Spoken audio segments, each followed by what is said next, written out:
มีเงินวันมีกว่ากำขาดเสียวันอ่อนทอวันหลับอุ่นยอในปีละเนื้อหอม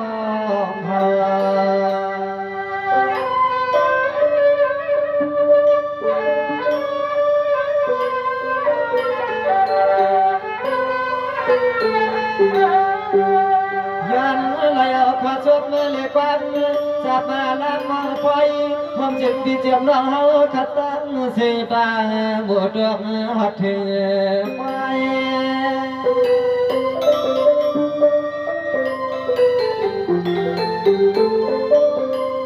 คำในคำเปลี่ยนคำวันเล่เศร้าคำมาเปียวคำสาอย่างกาลานนน้องจึงมีบนมีพอมีเปียวไว้เมียปีเมียน้องความมาไล่ที่ในยินทำเสียงข้าไล่ไล่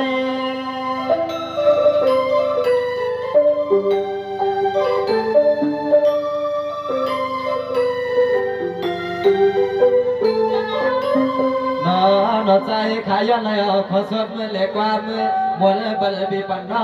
หอมป้าสตานาปล่อยเข้มซอยกุดไผ่ไผ่ใส่ขอความน้ายันและกับไก่ไม่ไม่เปลี่ยนตีมัดเลยนาที่ตรังเมื่อพางน้ำสู่ปล่อยดอกหัดมาเทนั่นนอน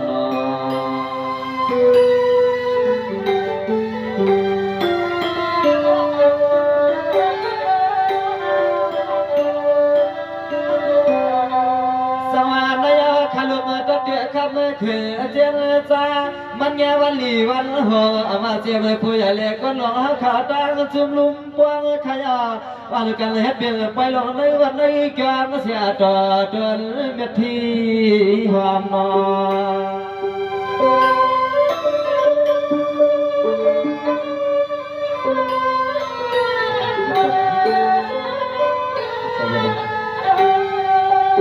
นอมาเลยเอาความสมเลยความตัวล้ำหลับถอดไทย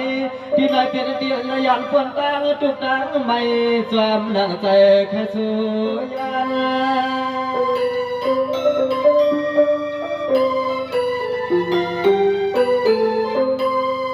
ใส่ขายย้อนเลยเอาขอความห้องปันเลยปีปันน้าให้พอแก่ตัวเลยเมื่อสู่สาวเอาปวดควันลองลู่เลยน้อลองลองผมเก็บเมื่อสู่สาวสร้างวัดสร้างเกี่ยวสร้างชิมใหม่คือผมยืมปีเต็มน้อขาตั้งเสียงน้ออะไรมายุกเอาขอเงินยืนลองใส่ด้านน้องเอาขอความห้องปันให้ซึ่งให้ปวใหม่ตัวเล่ตั้งใจซึ่งให้ปวใหม่ตัวเล่ตั้งใจขนอ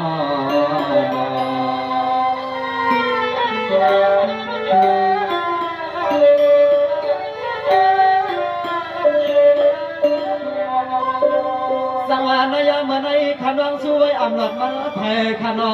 ให้เสียใจวันนั้นขึ้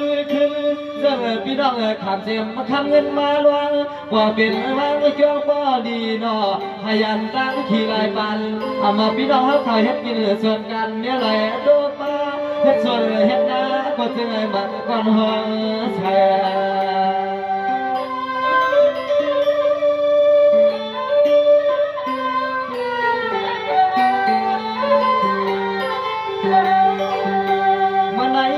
วันน้องข้าสู้ผักมาเวียเปิดปิ้งน้องตังเสียงสำหรับกวนเลยไทยสิ้นย่อยกูตังข้าลุงข้าลางสวยช่วยปันปวดจังมีจางวันเฮาข้าไหล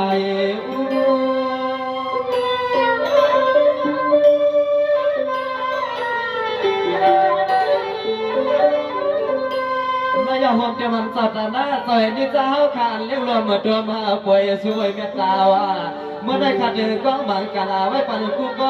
อำแค่ย้อนวันย้อนในชื่อสาวเกี่ยวมันดอนขันเกยใหญ่สูงขึ้นลอยน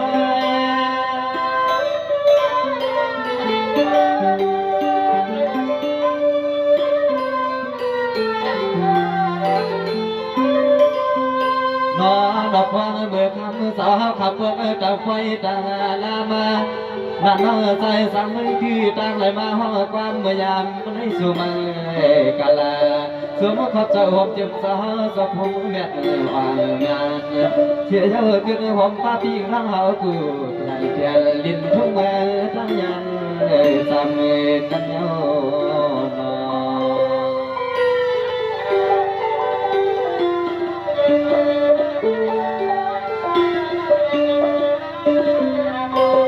สังมาเมื่อในขันร้องขอบใจสัตว์นาเฮาขับแบงเยเลยตั้งนามืออามาเตียมันซาจำเช้าไก่ขัดใจมาลวงหนอ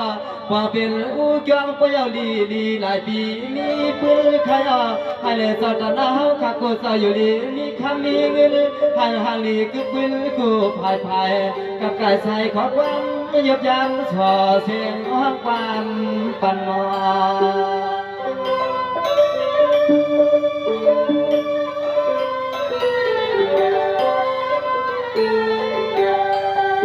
อาณาคำขึ้นในจวมขอบใจความเจ็บปวดจางมีจางความเจ็บปวดร้องเมื่อร้องความปวดปีกเราขับดังเชื่อเหงื่อนาอันว่าชูจะมีลูกใจแค่ขอเป็นต่างอยากเสียทำเพื่อ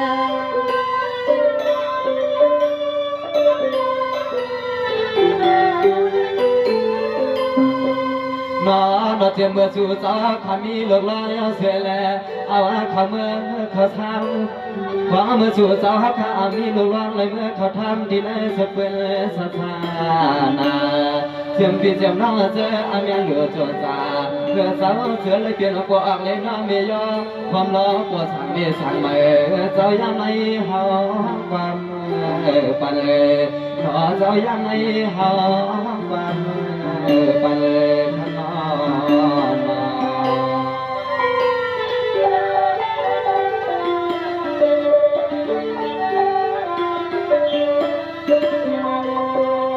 สวรรค์นายด้วยกันคาลุนาอามาเจมันพี่น้องป่าลองเขาใครปนันข้าเจอชุบปันมาเจหลายคนหลายขยันออกวางเลยทบเมื่อต่อเสียงมือเจปีเจนวางเอามือตาจ่อหัวขับพัดกันตัดมันว่ายินเตปันน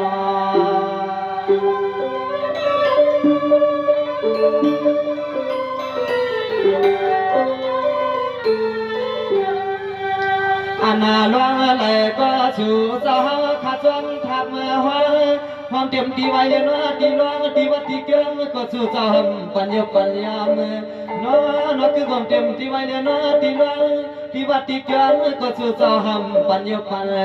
ญา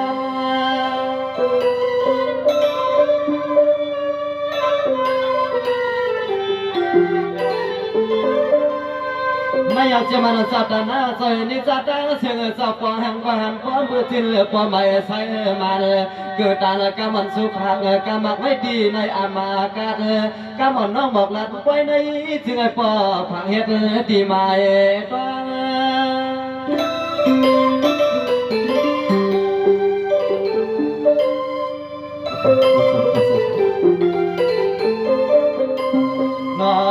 ใจขาวสุดดองมุงมองเลยหันเลยทบเลยหอบเลยยาผมเจ็บปีกน้องเฮาขัดดังเสียงสะเต็มก็เลยก็ชูสาววันป่าลองตาโลปูจอชูสาวขายนาซึ่งไอ้ปอเลยจำวันจำเกี่ยวเตรียมสะเฮินลิเฮินโลกซึ่งให้ชูสาวขาปอเลยจำวันจำเกี่ยวเตรียมสะเฮินลิเฮินโลกนั่นอ้อ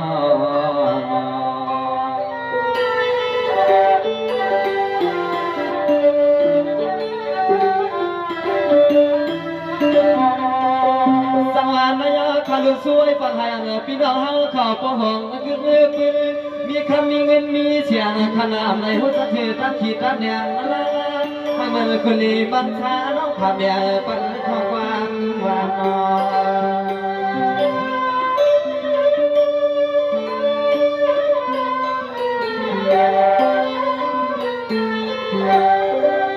วางหน้ากันและชื่อก็ชื่อให้ใส่เรียนรู้ให้วางอาการชื่อก็จึงให้ใส่เลี้ยงน้อยเฮความป้าพอเบื้องมีเบื้องทุ่งก้อนในเจ้าเตรียมเลี้ยงเตรียมเท่ากูเจ้าจึงให้แคมสาเสกัน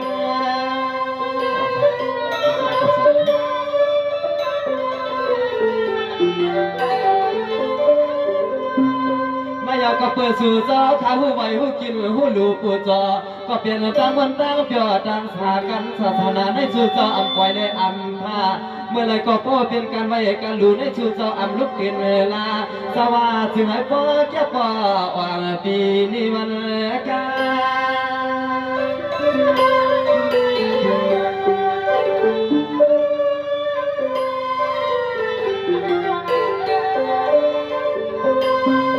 ดอกกึ่งผมป้าจะชูสาวฮับขาเมื่อไรเปลี่ยนปอสางเลยน้องไม่ลวง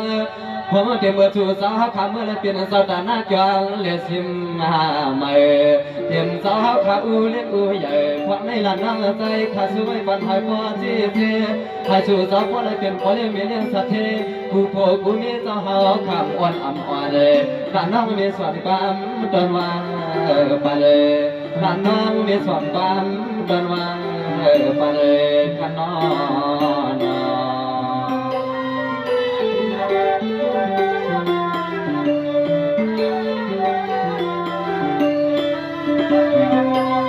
สังวานนายพี่น้องแต่งเสียงเอซาเมื่อก่อนวันเผาที่เฮาขับพี่น้องก่อนยำทบกันลาลาเหี่ยวเอามาแน่ระวังเจ้าเรียนลินเตียนพี่น้องเฮาเขาเฮ็ดกินเฮ็ดลวงเมื่อได้หายพอได้เป็นตีใหม่จำดวงคือดันสตานาความเจ็บปวดทางในสางใบเฮาเขาทบเอาเงินลีในถ่วงในถ่วงความร้อนไม่ยืดปวดซอจนเมียป่าไปนอ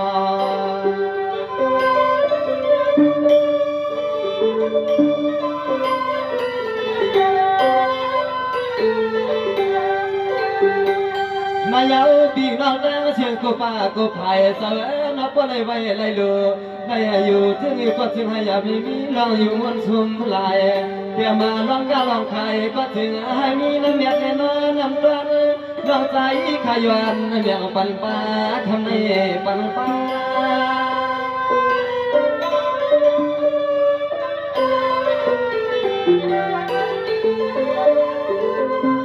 เกิดผมเสียมกว่าให้เลยน้องเมนาผมป้าบอกว่าเขาเสียมมีคนเขาเจอเลยมือหูเขาเสียเลยน้องรอเดี๋ยวมาลองพักเมื่อวันจันทร์ยืนกลางคงน้องเมื่อวันในหลังน้องใจขย้อนแล้วเม็ดตาสวงว่าใจสู้ไปเลยหลังน้องย้อนเลยเอาเม็ดตาสวงว่าใจสู้ไปเลยขันน้อง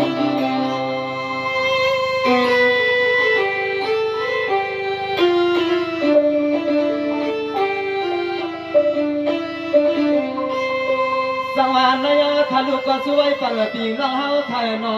ให้ยันตั้งขีตากตังให้หันตั้งดีเตรียมปีเตรียมคนขนาให้ละเชื่อล้นเอามาเจียมลูกเตรียมลานนอถ้าเสียงชุบปันปอจีไล่คนไล่ขยนาตั้งความเสียงเขาเมื่อยามนั้นนอ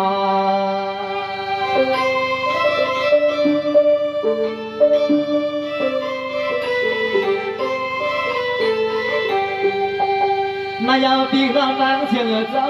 ถ้าไปเลื่อยกินเลื่อยตั้งผู้อำปออยู่เกี่ยวอยู่เสียในเมื่อนั้นน้องขัดลูกมือโซปันหันมือกันปล่อยในถึงไอ้ปลายดีกูหอกูเห็นกูยีความป้าปะเลี้ยงเมียนสะเทียนหอขาไหล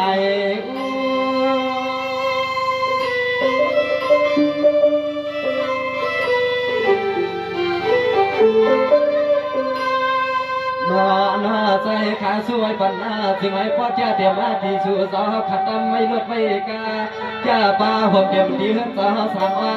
ผมเตรียมดีวัดดีเกียงก็นอให้พ่อเฮือพ่อไม่สาวใหญ่ละนอใจขาสวยปันให้เตรียมที่ชูสาวทำไว้ด้วยให้เปลี่ยนที่หาสุดดวงเล็ดลมเตรียมเท้าดอนดุเมื่อเจ้าเจอพ่อและกันเย่เตรียมเท้าดอนดุเมื่อเจ้าถึงให้พวกอะไรกันเย่เลยขมอน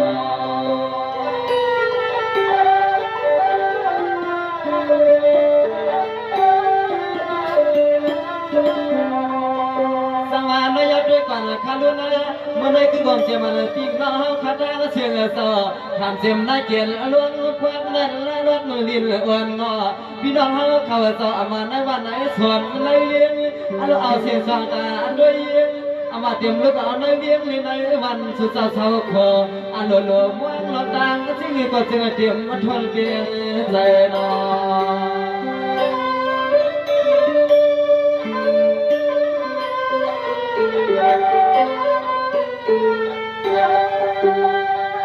ข้าช่วยปันปีปันหาใน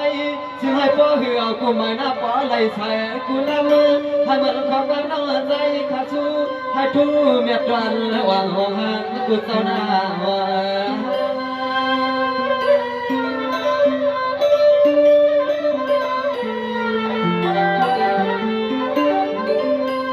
นายห่วงเจมันผู้เลี้ยงลมตัวมาป่วยสุเวียนิจ้าเจ้าตาหน้าตาเชิงเจ้า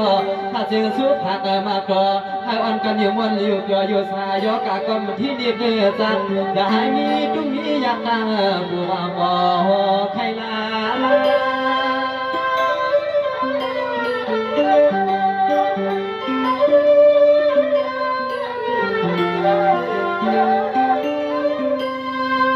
มาเจียมเบอร์สู่สาวขามาไหลยินขอสุขขอความมือที่กลางดวงนาผมมาป้าบีกน้ากูจะกูก็กูคนอาลุไหลเชื่อมวลล้วนเขาปล่อยคำคืนในมันจางทางต่อคือผมเจียมปีเจียมน้าถ้ามีเมตตาพอมาใจแห้งไปคือผมเจียมปีเจียมน้าถ้ามีเมตตาพอว่าใจแห้งไปนั่นนอน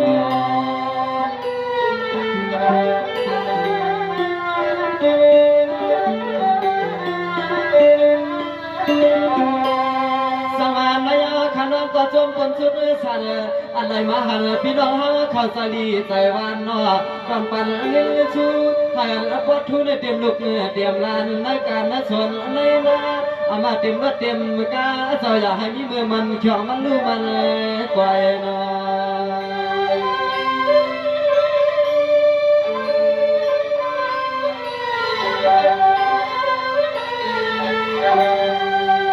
นายปีกน้องต่างเชียงเจ้าไว้ชื่อชื่อเจ้าขันไหลไว้ไหลลูไหลอยู่เสียแค่สุนัขเยอะจึงเม็ดตาใหญ่เงินเล็กคำสับว่าอย่าเพียงห้อยเพียงลอยให้ไหลหันก็ถึงให้ควายย้อนให้เหมือนข้าวปั้นน้ำสู่ผัดเสกันมันขนาดเสกัน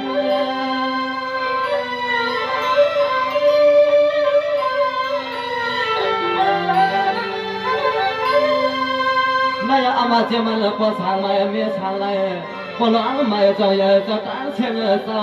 มืออันตอนตาขาดดันขึ้นในหน้าเจ้านอใจข้าสู้ไว้ถึงไอ้สู่สาวข้ามีข้าเงินอีกเกมนั่นรอคำ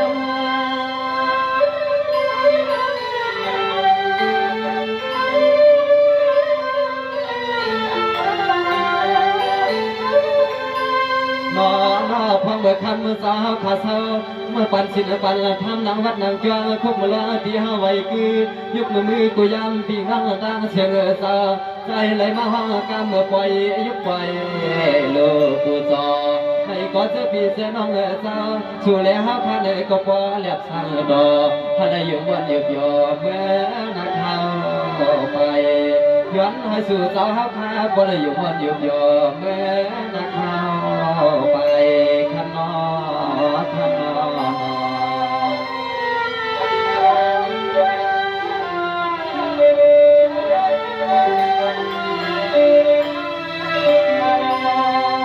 สังวานนายขนมเข้าใจตั้งเลยตั้งนำตั้งไหลขยอเอามาเจียมพี่น้องขับเปลี่ยนยึดเปลี่ยนใส่มาเพียในไว้ขยอสมาใจใจจักป้าสายปันสุรีคนนี้มันซาน้องตีเจียนซาขอความห่วงผักดอเสวนาเชื่อกว่าเลยอยู่มันอยู่เพียเอาคุณนางคุณเอาคุณนางคุณงอ